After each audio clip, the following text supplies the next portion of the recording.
J'ai failli perdre la tête avec ma colocataire à cause d'un secret qu'elle m'a révélé après avoir utilisé mes draps sans permission. Voici comment tout a commencé. Je suis une femme de 28 ans et ma colocataire, Nikki, a 29 ans. Nous avons décidé de séparer nos affaires, ce qui est facile puisque tout ce qui est à moi est du côté gauche et tout ce qui est à elle est du côté droit. Nous avons même étiqueté les contenants de stockage pour nos draps. Je viens de acheter un nouveau set de draps en prévision de l'hiver, car ma chambre devient très froide la nuit. Je les ai lavés et rangés pour les utiliser le dimanche. Mais lorsque je suis allé les chercher, ils n'étaient plus là. J'ai demandé à Nikki si elle les avait vus, et elle m'a dit qu'elle les avait empruntés car sa chambre était également froide. J'étais déjà un peu énervé, car je pensais que nous avions une règle non écrite de respecter les affaires de l'autre.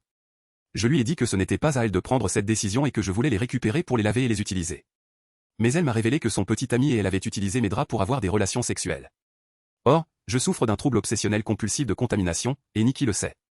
J'ai ressenti une vague de dégoût et de colère, car je savais que mes draps avaient été utilisés de cette façon sans mon consentement. J'ai pété les plombs et lui ai dit qu'elle me devait de nouveaux draps, car je ne pourrais plus les utiliser après cela. Elle m'a répondu que c'était ridicule et que je devais passer à autre chose. Elle a même suggéré que je devais les remplacer moi-même ou les partager avec elle. Je me sentais humilié et blessé par sa réaction, car je pensais que nous avions une relation de confiance.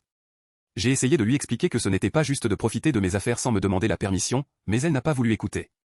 Je sais que je peux acheter de nouveaux draps, mais pourquoi devrais-je le faire? Elle n'a pas demandé la permission d'utiliser les miens, et je trouve cela impoli de faire l'amour sur les draps de son colocataire, même si l'on n'a pas de trouble obsessionnel compulsif. Je me demande si je suis la mauvaise personne pour vouloir qu'elle me remplace mes draps. Et là, j'ai vu quelque chose que je n'aurais jamais imaginé.